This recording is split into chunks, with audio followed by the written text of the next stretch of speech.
वंचित बहुजन आघाडीच्या वतीने सोलापूर महानगरपालिकेचे महापौर साहेब आहेत. त्यांनी म्हणले की शाळा विकायच्या आहेत, ग्राउंड विकायचे आहेत, मैदानं विकायचे आहेत. मग तुम्ही महापौर झाला ती शाळा विकायसाठी झालात का? शाळा विकायच्या नसतात, शाळा वाढवायच्या असतात, तरच सोलापूर शहराचा विकास होईल. तुम्ही मुळापासून तुम्ही शाळा बंद केल्यानंतर या सोलापूर शहरातील विद्यार्थी शिकायचे कुठं? तुम्ही या शाळा विकून सोलापूर शहराला अडाणी करण्याचा प्रयत्न करला, अज्ञान करण्याचा प्रयत्न करला.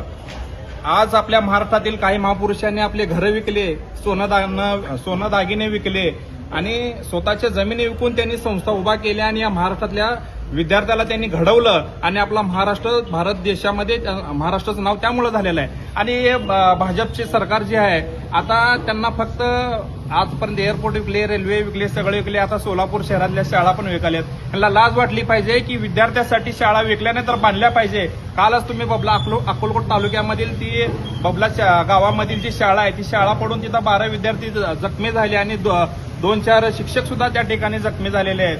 पहिल्यांदा ह्या भाजप सरकारचा मी पहिल्यांदा जाहीर निषेध करतो की आपण या महाराष्ट्राला किंवा शहराला शिक्षणापासून वंचित करण्याचा तुमचा एक खूप मोठा डाव आहे. कारण इथं जर विद्यार्थी शिकला आणि तर माणूस शिकला तर तुमच्या पाठीमागे कोण फिरणार नाही, कारण तुम्ही शिकलेले नाहीत.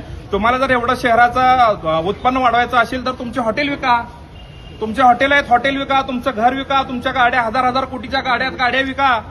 सोलापूर शहरातील सगळे नागरिक तुमचा सत्कार करतील. अहो, तुम्ही सोलापूर महानगरपालिकेची शाळा विकून तुम्हाला भेटणार काय? आणि ते तुम्ही ज्याला विकाला त्याला 1 रुपया 2 रुपये किती रुपयांनी विकाला त्याचा जाहीर आहे का? ही तुम्ही विकून एक सोलापूरचा सत्यानाश आणि वाटोळा करण्याचं काम हे भाजप सरकार करायला आहे.